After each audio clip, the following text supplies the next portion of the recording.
I always thought I knew her. That's the kind of guy I was. The one who believed you could see through people, the one who could read a room, read a face, and understand what they wanted. Hell, I was a damn expert at it. At least that's what I told myself. We had been together for 5 years, and for most of that time, life was comfortable. Not exactly perfect, but who the hell wants perfect? Perfection is a lie. You want steady, you want secure. You want a life where you know what to expect every single damn day. And for the most part, I had that. I had her. We met in our late 30s. I wasn't looking for much, and she wasn't either. But something about her, well, it clicked. She wasn't the kind of woman who demanded attention, but you couldn't ignore her either. You had to respect her, and I did. She had this quiet way of making you feel like you were the only person in the room who mattered. Maybe that was why I married her. Or maybe it was just the fact that her smile made me forget the shit show that was my life before her. But the real kicker, she had a son from a previous marriage, a kid who at the time was 17. His dad had split before he was born, and I was just supposed to step in as the good guy who didn't try to replace anyone, just fill a void. Sounds easy enough, right? You don't try to be their dad. You just try to be cool. Be the guy who keeps the peace and makes sure things run smoothly. But let me tell you that kid, he wasn't the problem. Not in the beginning, at least. My stepson, Ethan, tall, athletic, not the brightest bulb, but that's fine. I wasn't expecting a genius. He had a temper, though. Got that from his mother. I could see it in the way he slammed doors, the way his eyes would narrow when he was angry. We'd clash now and then, sure, nothing major. But looking back, I was blind to it. I never thought much of their relationship. They were mother and son, right? What the hell could be weird about that? Of course, I didn't exactly pay much attention. I worked long hours, came home late, dealt with my own shit. By the time I was home, my wife and Ethan were usually done with their together time, whatever that meant. They didn't hang out much. She was too busy with me, and he had his own life, friends, sports, and, teenage bullshit. I should have noticed the shift. I should have realized something was off long before the shit hit the fan. But I didn't. I was too damn comfortable. It started slow, little things. Ethan became quieter. He stopped coming home after school, started showing up late, leaving early. Then came the comments. "You're not my dad," he'd say when we disagreed. He wasn't being a dick about it, not at first. But those words hit harder than I ever expected. And my wife, she wasn't exactly concerned. If anything, she just brushed it off.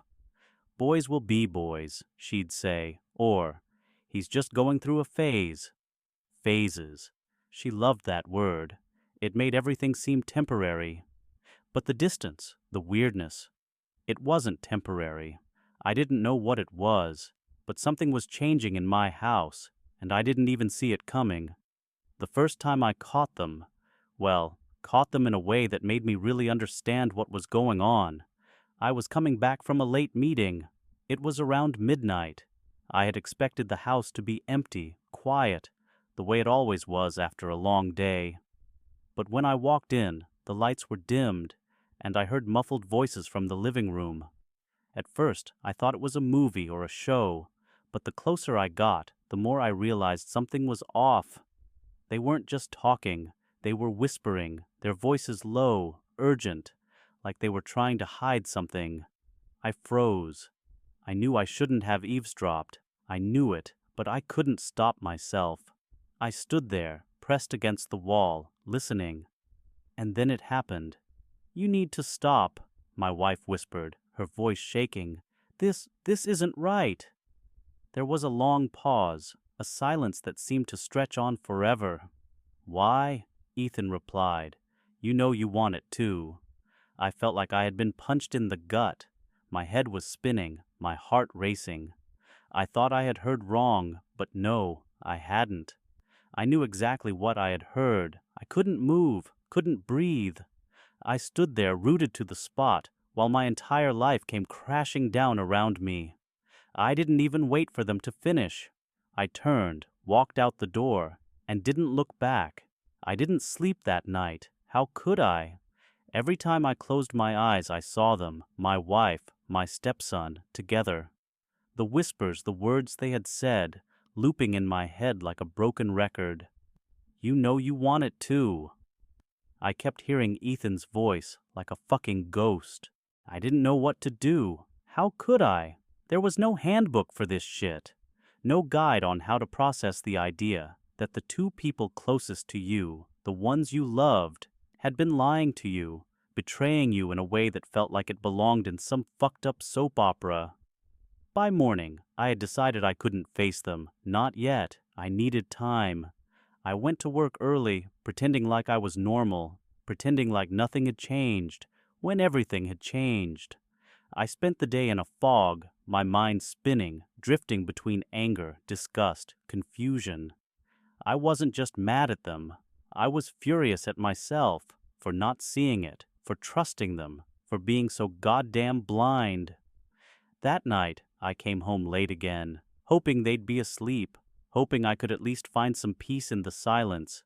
But of course, it wasn't that easy. My wife was sitting at the kitchen table when I walked in, her eyes red from crying, her face pale. Ethan was nowhere to be seen. The house felt suffocating. She stood up when I entered, but didn't say anything right away. It was like we were standing on opposite sides of some invisible line, both too scared to cross it. Finally, she spoke, her voice low and shaky. "Are you going to say something?" she asked, the question hanging in the air like a challenge. I didn't know what to say. What could I say? The truth? The reality? I couldn't even wrap my head around it enough to form the words. "You don't even have to say it, do you?" she continued. "You've already figured it out." I nodded. It was the only thing I could do. She didn't need me to say anything. She knew I knew. The betrayal was sitting between us like a fucking elephant, and we were both pretending it wasn't there. "I'm sorry," she said, though the words sounded weak. "I didn't mean for this to happen. You have to believe me." Bullshit. I didn't say it, but I wanted to, because I didn't believe her. How could I? How could I believe anything she said after that? "What happened, Lila?" I finally managed to ask, my voice rough with emotion. "What the fuck happened between you two?" She flinched like I had slapped her. "You wouldn't understand. Try me. She stopped, shaking her head. "It wasn't supposed to be like this. Ethan and I, we never meant for it to go this far. It just happened." It just happened? I couldn't believe I was hearing this shit. "It just happened," I repeated, my voice rising, edging into a shout. "What the fuck are you talking about? How does something like that just happen?" "I don't know, okay? I don't know, I felt something, and so did he." She wiped at her face, as if trying to erase the guilt, the shame. But it wasn't working. He's been through so much, and I was just there. I was there for him when he needed me, and... She cut herself off, as if she was too ashamed to say any more. The silence stretched on, thick and suffocating. I couldn't speak. My head was spinning, my thoughts a blur. The image of them, together, was still burned into my brain. I wanted to scream. I wanted to break something, but I didn't. Instead, I left the kitchen. I went to the living room and just sat there, staring at the walls, waiting for the world to make sense again. But it didn't, it wouldn't. I was in a nightmare. The next few days passed in a haze of confusion and anger. But the anger was the most dominant. It burned deep in my chest, eating away at whatever fragments of control I thought I still had. Every time I thought I could take a step back, cool off, and figure out my next move, the memories would hit me again. The sounds, the images, the way they both looked at me like I was some kind of stranger. The house was cold. We all pretended like things were normal, but there was nothing normal about it. Every glance felt like an accusation, every word a lie. I couldn't sit at the dinner table without feeling the weight of their presence, like the air was thick with guilt. I couldn't look at Lila without seeing her lying next to Ethan. I couldn't look at Ethan without seeing him betray me in the worst way possible. Fucking my wife, his stepmother, I hated them both. But more than that, I hated myself. The worst part, I still didn't know what the hell I was supposed to do about it. Lila tried to talk to me, tried to apologize again and again. But her words were like nails on a chalkboard. I'm sorry. It was a mistake. We didn't mean to hurt you, but it didn't matter what she said. The damage was done. The trust was broken beyond repair. I was supposed to be the one holding everything together. I was the man of the house, the one who had provided, the one who had given everything. Now I was left with nothing but a wrecked life and two people who had torn it apart. The nights were the worst. I would lie in bed, staring at the ceiling, hearing the soft sounds of Lila's breathing from the other side of the room. She was still there. She hadn't left. Neither had Ethan. It was like we were all just pretending, but how long could we keep pretending? One night, after I came home late from a long day of work, I decided I had enough. I couldn't keep going through the motions, pretending like everything was fine when nothing was. I needed answers. I needed them to understand the weight of what they had done. They had crossed a line, and I needed to make sure they realized how much it had cost them.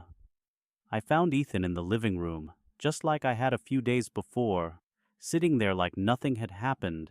His face was still pale, his eyes still filled with guilt, but there was no remorse in his posture, no apology in the way he looked at me. He had shut down. He had done what he had done, and now he was hiding behind whatever defenses he had left. I walked into the room, my footsteps heavy, the tension thick in the air. I couldn't tell if I was more angry at him or at myself. "You and I need to have a conversation," I said, my voice low but firm. Ethan didn't move. He just stared at me like a deer caught in headlights. He didn't know what to say. Hell, I didn't know what to say either. I was shaking, my mind spinning with 1,000 different emotions, but I couldn't back down now. "I'm not asking you to explain it," I said, my voice growing colder, harder. "There's no explanation for what happened. You don't just do that. You don't fuck around with your stepmother. You don't betray your family like that. I'm not even sure what you thought was going to happen." He shifted uncomfortably in his seat, not meeting my eyes, and I could feel the guilt radiating off him. It wasn't enough. It wasn't nearly enough. "You don't understand." He finally spoke up, his voice cracking. "It wasn't like that, okay? We didn't plan it. It just happened. She was there for me when I needed her, okay? I didn't. Fuck, I didn't mean to hurt anyone." I could hear the desperation in his voice, the regret. He was a kid, after all. A stupid, fucked-up kid who didn't know how to deal with his emotions. I couldn't even blame him for that part. But the fact that he hadn't stopped, that he'd kept going with it, that was on him. "You don't get to apologize for that," I said, my fists clenched at my sides. "You don't get to walk in here like you've done something innocent. You destroyed everything. You destroyed me. And you've ruined your relationship with your mother. Hell, your whole family's been torn apart. And for what? Because you didn't know how to control yourself?" Ethan shrunk back, like I'd slapped him. But it wasn't a slap. It was the truth. He didn't want to hear it, but it was the only thing I could give him. The only thing I had left to say. "I can't fix this. I don't think any of us can. But I need you to understand what you've done," I continued. "You can't just walk away from this, Ethan. You can't just go back to being the kid I thought you were, because you're not that kid anymore. You're someone who—" "Stop!" His voice broke, his face contorting with something between shame and anger. "Please stop. I know I fucked up. I get it, okay? I get it." We stared at each other for a long moment, the silence thick between us. Finally, I turned away, too exhausted to say anything else. There was nothing left to say. The next few days felt like I was walking around in a constant state of shock, numb to the world, but still keenly aware of the wreckage inside my own house. It was like being in a dream. One of those dreams where you know something's horribly wrong, but you can't wake up. Everything felt disconnected. I'd go through the motions, getting up, going to work, and coming home, but none of it felt real. It was all just noise. The sounds of my footsteps on the hardwood floor, the faint hum of the refrigerator, the low murmur of the TV in the background. None of it mattered anymore. Lila and Ethan were like ghosts in the house now. They had become strangers, both of them. The warmth between us had evaporated, leaving behind a cold, empty space that neither of them seemed willing to fill. They stayed out of my way, but I couldn't avoid them. Not when we were all trapped in the same house, breathing the same air, stuck in this nightmare together. Lila kept trying. She came to me in fits and starts, trying to talk, trying to apologize. But every time I saw her, I felt that rage building up again. I couldn't hear her say sorry anymore. I didn't care about her apologies. She had shattered everything between us. What did a sorry mean anymore? And Ethan was still hiding. He'd spend his time in his room, his door always shut, always avoiding me. Maybe he felt the weight of what he had done. Maybe he knew there was no coming back from this, but he couldn't hide forever. Eventually, he'd have to face what he had done. I kept telling myself that I was done, that I was going to leave, that it wasn't worth trying to fix something that had been destroyed so completely. But the truth was, I wasn't sure I could leave. I was tied to this place, to these people, in a way I couldn't explain. Maybe it was the years I had spent building this life. Maybe it was the years I had spent trusting these people. Maybe it was the hope, stupid, naive hope, that things could somehow be fixed. But deep down, I knew it was over. There was no going back. There was no fixing this. I didn't know what to do next. I didn't even know who I was anymore. Then, one night, after another long day of avoiding each other, Lila came to me. "I need to talk," she said, her voice tight, like she had been rehearsing these words for days. I didn't say anything. I just sat there, watching her fidget with the sleeve of her shirt, avoiding my gaze. Her body language screamed guilt and fear. I wanted to tell her to leave me alone, to stop dragging me back into this mess, but I couldn't, because no matter how much I hated her, no matter how much I despised what she had done, there was still a part of me that cared. There was still a part of me that couldn't walk away without at least hearing her out. "I'm sorry," she started, like always. But this time, there was something different in her voice. Something more desperate, something real. "I know you are," I said, cutting her off before she could go any further. "But sorry doesn't fix this. Sorry doesn't take back what you did." She winced at my words. She couldn't argue with that. How could she? What had she done that could possibly be fixed with a couple of words? "I know," she whispered, "but please, just listen to me. This wasn't how it was supposed to go. I wasn't thinking clearly. Ethan, he's been through so much. You know that, right? You know how hard it's been for him. I was just trying to help him. I never meant for this to happen." She paused, her eyes pleading with me for some kind of understanding. But I didn't know if I could give that to her any more. "You're not hearing me, Lila," I said, my voice getting low, dangerous. "It's not about what you were trying to do. It's about what you did. You crossed a line you can never uncross. You ruined everything. You ruined me. You ruined us. And I don't know if I can live with that." "I never wanted to hurt you," she said, tears brimming in her eyes. "I never wanted to hurt anyone." "Well, you did," I said coldly. "You did." The silence between us stretched on, suffocating. It was like a weight pressing down on my chest. I couldn't breathe. I didn't know how to process this anymore. I didn't know what to do with the rage and the hurt that were tearing me apart. "I don't know what to do anymore," I said, finally breaking the silence. "I don't know if I can forgive you, and I don't know if I ever will. What you did to me, to our family, it's unforgivable. and I need you to understand that." She stared at me, her face pale, her shoulders slumped. I could see the weight of it all sinking in. She had crossed a line, and no matter how much she regretted it now, she could never take it back. "You're right," she whispered, her voice barely audible. "I don't expect you to forgive me. I just wanted you to know that I'm sorry. I know I fucked up, but I'm not asking you to fix it. I'm just asking for one last chance. Please." Her words hit me like a punch to the gut, but I didn't flinch. I didn't react. I just sat there, staring at her, thinking about everything that had happened, everything that had been lost. "I don't know if I can give you that," I said, my voice heavy with finality.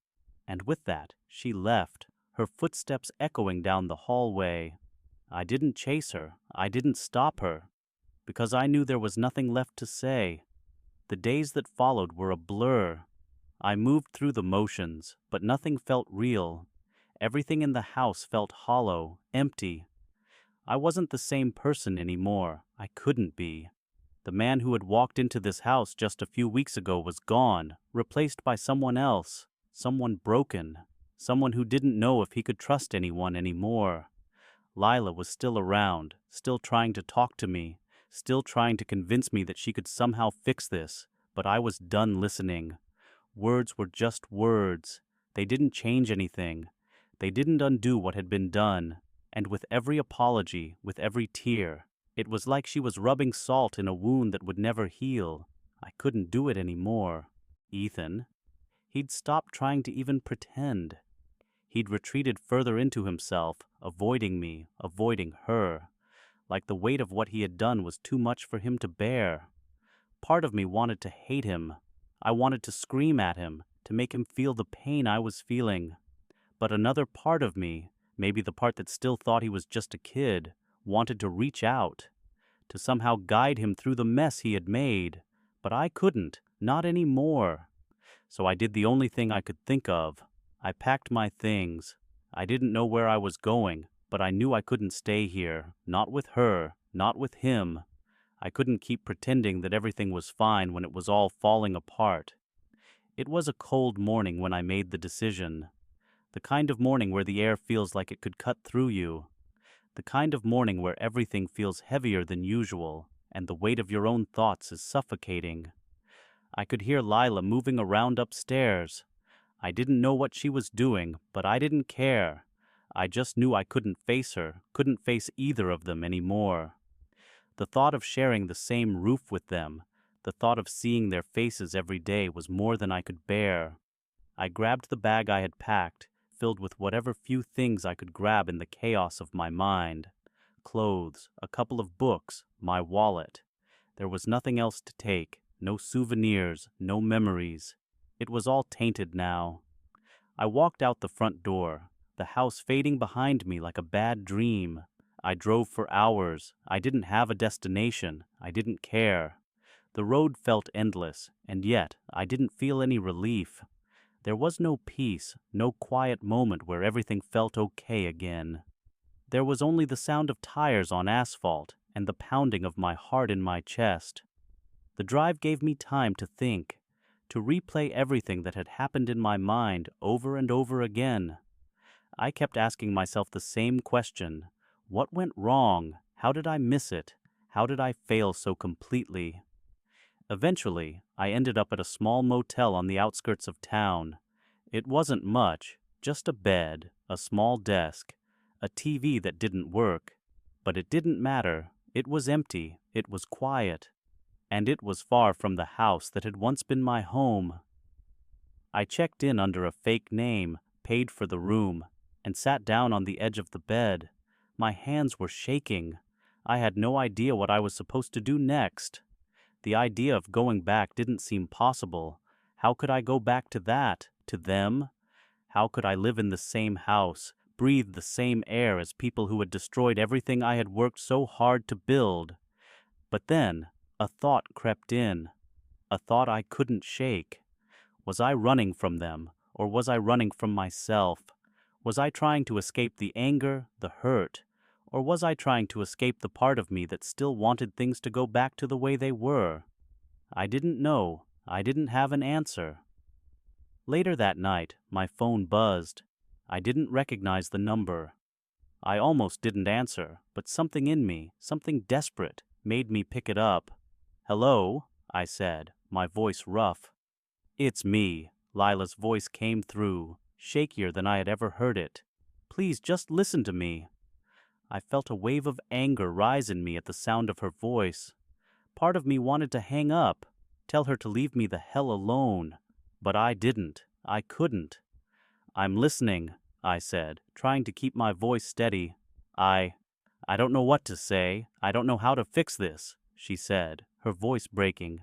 "But please don't leave. Don't walk away from us. I know I fucked up. I know. But I still love you. I still need you." The words hit me like a punch to the gut.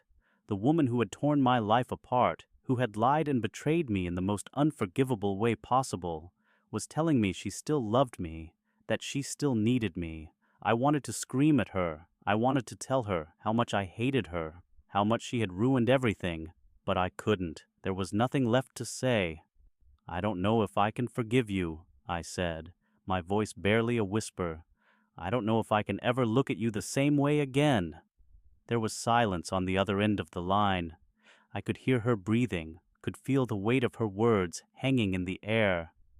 "I understand," she finally said, "but please just know that I'm sorry. I'm so sorry. And I'll spend the rest of my life trying to make it right, if you'll let me." But that was the thing. I didn't know if I could let her. I didn't know if I could ever let her back into my life, into my heart, after everything that had happened. "I don't know, Lila," I said, the weight of it all crashing down on me. "I really don't know." And with that, I ended the call. I didn't have any answers. I didn't know what the future held. But in that moment, I knew one thing. Whatever happened next, I couldn't go back to what it was. There was no going back to the life I had before.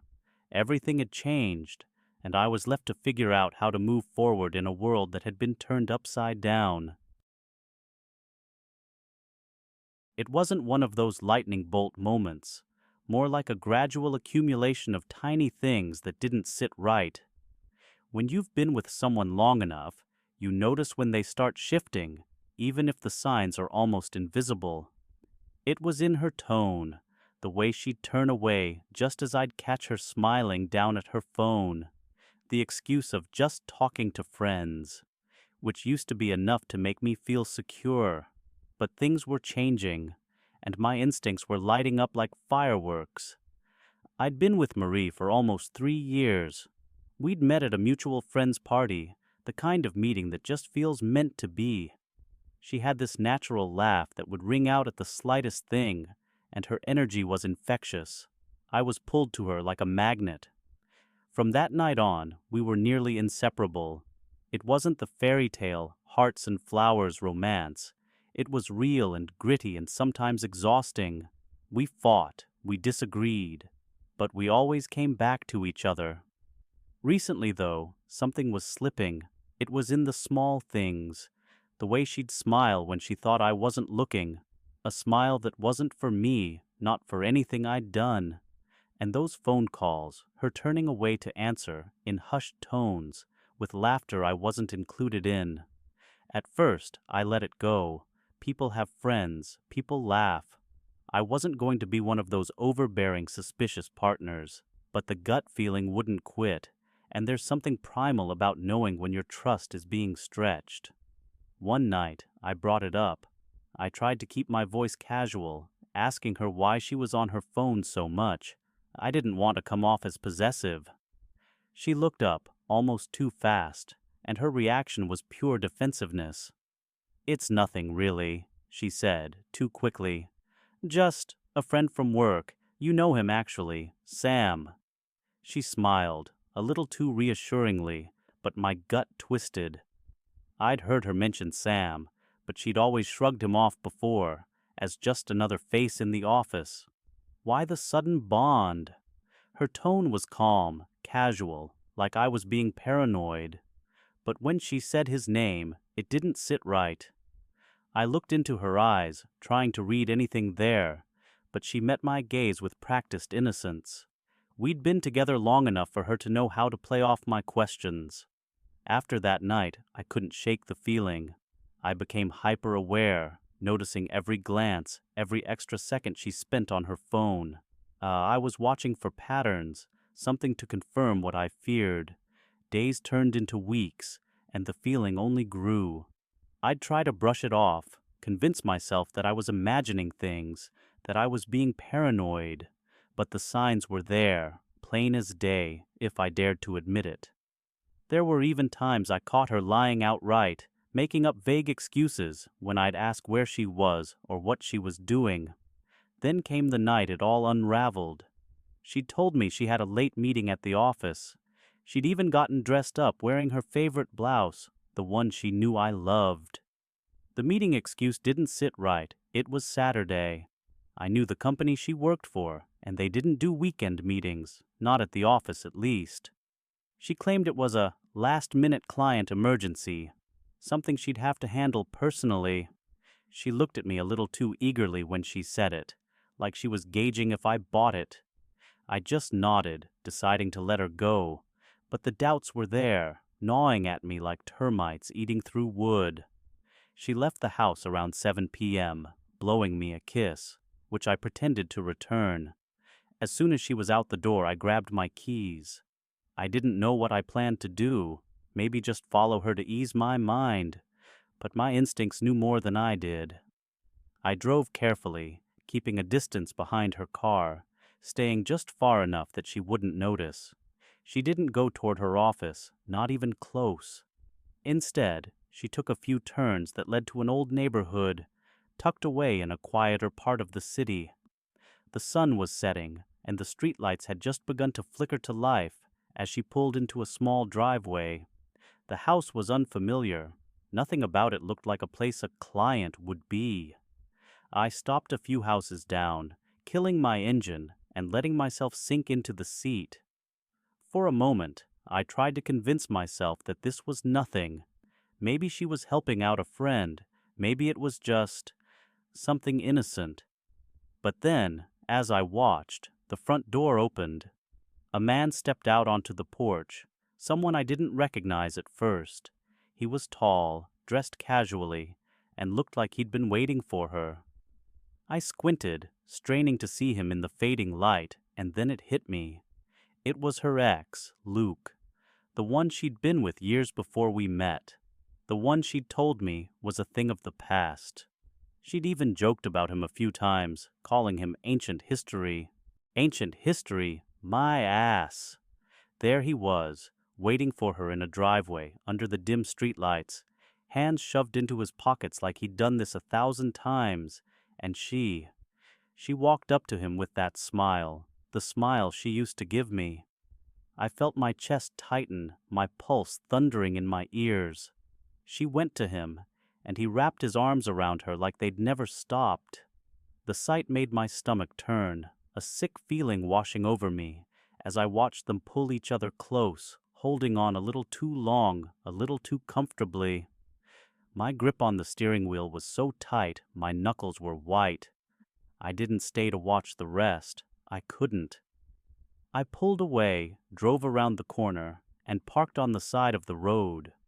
My hands were shaking, my mind blank, except for the image of her smile, her laughter, her body pressed against him like they were the only two people in the world. I felt the weight of every lie, every excuse, crashing down on me at once. It wasn't just her cheating that broke me. It was the realization that she had been so damn good at hiding it. For how long? Weeks, months, longer. How many times had I kissed her, touched her, looked at her, not knowing she was already betraying me? I drove home slowly, every mile feeling heavier than the last. I walked in and sat down on the couch, the silence of the house pressing down on me, suffocating. I tried to think, to make sense of it, but my mind was chaos. It was like staring at the aftermath of an explosion. Bits of reality scattered everywhere, with no clear way to put them back together. And now there was no hiding from it. She'd been lying to my face. The woman I'd built my life around was in love with her ex, someone she'd written off as a joke, someone who was supposed to be out of her life. The anger, the betrayal, all of it crashed over me like a wave. I'd never felt anything like it before. For the first time in my life, I felt truly lost. I didn't know what to do, didn't know if I could even confront her. At first, the signs were subtle, almost too easy to ignore. Marie and I had always been close, and we were transparent with each other. But recently, there'd been a shift in her, a pulling away that I couldn't quite put my finger on. It was small things. Her attention seemed somewhere else when we were together, and her phone was suddenly glued to her hand in a way it hadn't been before. She used to leave it lying around without a care. Now she kept it face down, only glancing at it occasionally, as if she was waiting for something or someone. I started noticing these changes more and more, and my mind couldn't help but drift to places I didn't want it to go. The dinners we used to enjoy felt quieter, strained. Marie, who'd always been animated, engaging, and so present, was fading out of reach. There was a night, not long after all these small red flags started popping up, that I found myself alone in bed, unable to sleep. She was out late, claiming it was a girls' night out, but it was different this time. She hadn't invited me to say hi to her friends beforehand, as she usually did, hadn't texted the entire night. She came home well past midnight, and I could smell the faintest trace of cologne that wasn't mine lingering on her. I didn't confront her that night. I wanted to believe her, to trust her. But the suspicion was growing, gnawing at me, and as much as I tried to shake it off, it clung. It was a message that shattered whatever illusion of trust I'd been holding on to. One night, while she was in the shower, I noticed her phone screen light up on the nightstand. It was her ex. My blood ran cold. Her ex? The guy she'd sworn she'd never speak to again. The one she'd assured me was just history. I didn't open it. I didn't have to. Just seeing his name there was like a punch to the gut. I started wondering, was this the first message, or had there been dozens before it? How long had they been back in contact? My mind raced with questions that had no answers. That message was all I needed to start digging deeper. Over the next few days, I kept my eyes and ears open, looking for any clue that might confirm what I already feared. I didn't want to go down the road of checking her phone or following her, but I couldn't ignore the signs any longer. I didn't want to be the fool in love, the one who was played for a sucker while she sneaked around behind my back. Finally, I decided I had to confront her. I needed the truth, no matter how much it hurt. When I asked her about the message, she brushed it off, called me paranoid, said it was just a friendly check-in. But her face told a different story. There was guilt there, something deeper than just a casual text. I pressed her, my voice trembling with the hurt and betrayal that was clawing its way out. That was when the cracks began to show and the truth started to slip through. That confrontation cracked open the facade she'd been trying to hold together, and little by little, the ugly truth spilled out. She admitted that she'd met up with him a few times.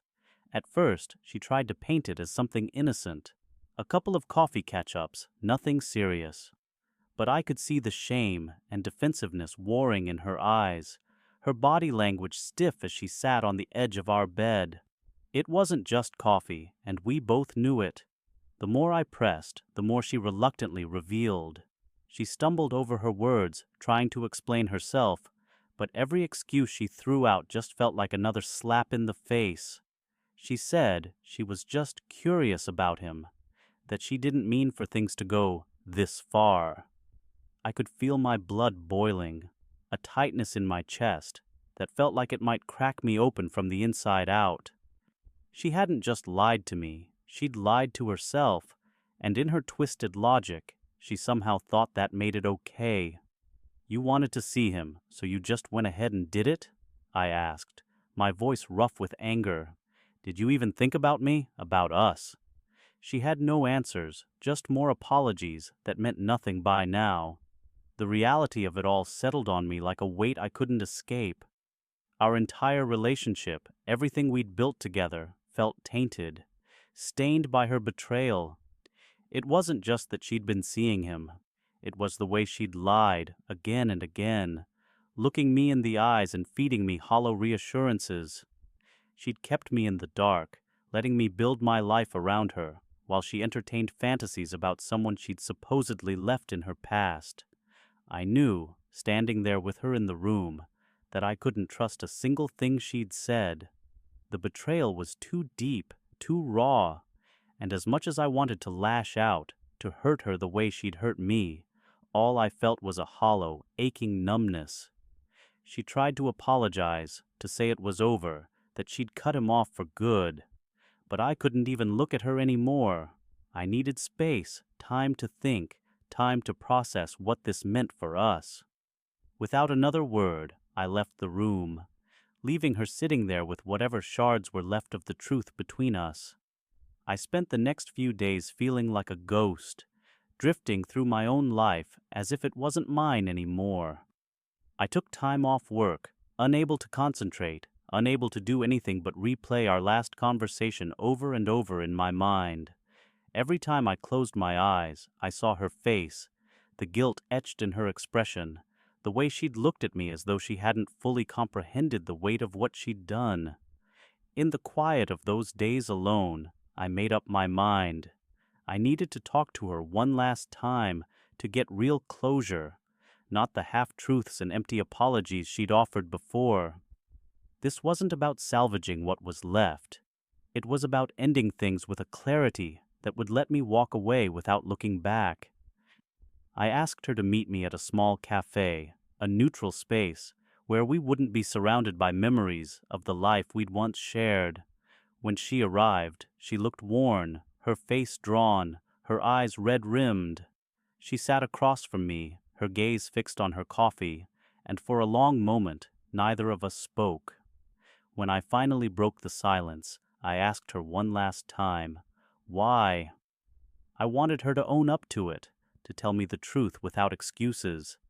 But the answers she gave were the same old rehearsed lines, more explanations about curiosity and old feelings and not meaning to hurt me. But it wasn't enough. I realized then that she could never give me what I needed. She was so wrapped up in her own guilt, her own justifications, that she couldn't see beyond them. In that moment, I let go of any hope of reconciliation. I was done. The aftermath was brutal. The days felt hollow, my home cold and unfamiliar. Friends reached out, but their support only served as a reminder of the wreckage I was living in. I kept to myself, unwilling to burden anyone with the full weight of what I was going through. At night, I'd lie awake, the silence of the house pressing in on me, filled with memories that felt like ghosts. Eventually, I knew I had to start filling the void, to push forward before I let it swallow me. I threw myself into work, took up hobbies I'd left behind, went back to the gym. I reconnected with old friends, finding solace in their laughter, in conversations that had nothing to do with her or the heartbreak she'd caused. Each step was small, but each one helped me reclaim the parts of myself I'd given up during our relationship. I started venturing out on my own, doing things just for myself. I took up running, went hiking, did everything that helped me feel alive, whole again. Every step felt like taking back my independence, my freedom. It was painful, but it was also freeing. And as the days turned into weeks, I found myself slowly coming back to life. One evening, I stumbled upon a box of her things I'd stuffed away in a closet after we ended things. Her old clothes, mementos from trips we'd taken, reminders of a life I no longer wanted to remember. For a moment, I considered opening it, going through each item one last time. But then I realized I didn't need to. I was done with that chapter. Without a second thought, I took the box down to the dumpster, watching as it disappeared into the trash. It was a small act, but it felt monumental, Letting go of those things felt like a final release, a severing of the last thread that connected me to her. Walking away from the dumpster, I felt lighter, like I'd shed the weight of the past and was finally free to move forward. I didn't know what lay ahead, but I knew that I'd never look back. The emotional debris of that chapter in my life, her lies, the broken trust, was now behind me. For the first time in months, I felt a strange sense of relief. It wasn't like everything was fixed, or that the pain magically disappeared, but something inside me shifted. I had freed myself from the ghost of that relationship, from all the what-ifs and the endless replaying of every argument, every lie. As I stood there, breathing in the cool night air, I realized something. Letting go didn't mean forgetting. It meant learning to live with the lessons. It meant I wasn't going to let her betrayal define me or keep me stuck in the past. I didn't need her approval, her validation. I had myself, and that was enough. The next few weeks were a blur of adjustment. There were still moments, of course, those sudden pangs of sadness or regret, the nights when I'd catch myself thinking of what we could have been, but those moments were fleeting. They passed quicker each time. It was like healing a wound. You tend to it, you give it time, and eventually it starts to scar over. The scabs aren't pretty, but they're proof that it's no longer bleeding. I started reconnecting with people I hadn't talked to in a while, old friends, colleagues, even some family members who'd been distant during the relationship. The more I spoke with them, the more I realized how much I'd let myself shrink, how much of me had disappeared while I was with her. I had become so focused on her, on making things work, on repairing the cracks in our relationship, that I'd neglected the rest of my life, the people who had always been there for me. One night, I went out with some friends to a bar. We talked, laughed, and for the first time in what felt like ages, I felt like myself again, like the person I was before Marie and all the baggage. I wasn't defined by her betrayal, by her actions. I was just me, and that was more than enough. There was no grand revelation or epiphany. There was no magic moment where everything clicked back into place. It was gradual, small steps forward that added up to a big shift. Over time, I got back into dating. It wasn't about rushing into something new. It was about rediscovering who I was and what I wanted. I wasn't looking for a replacement for Marie. I didn't need to. I just needed to find someone who respected me, who shared my values, who wouldn't make me feel like I was in competition with their past. Then, one day, months after the breakup, I ran into Marie at a mutual friend's gathering. She looked different, worn out, thinner, maybe even a little older. She had that same old anxious energy, the one she used to have when she wasn't sure if I was mad at her. But this time, I wasn't angry, I wasn't hurt, I just didn't care anymore. She approached me with a nervous smile, but I could tell she was still waiting for me to react the way I used to fight for answers, to ask why. I didn't. Instead, I nodded, said hi, and then kept walking. I didn't need closure from her anymore. I'd given myself all the closure I needed. She wasn't the person I'd thought she was, and our relationship wasn't the dream I'd imagined it to be, and that was okay. It was just another part of life, another chapter closed. In that moment, I realized how far I'd come. It wasn't easy, and it wasn't quick. But I had emerged from the wreckage stronger, more aware of who I was and what I needed. I no longer felt like a victim of her choices. I felt free, finally, completely free. And as I walked away from that encounter, I felt no bitterness, no anger, just the quiet peace that comes with knowing that the past no longer had a hold on me. I was moving forward, and that was all that mattered.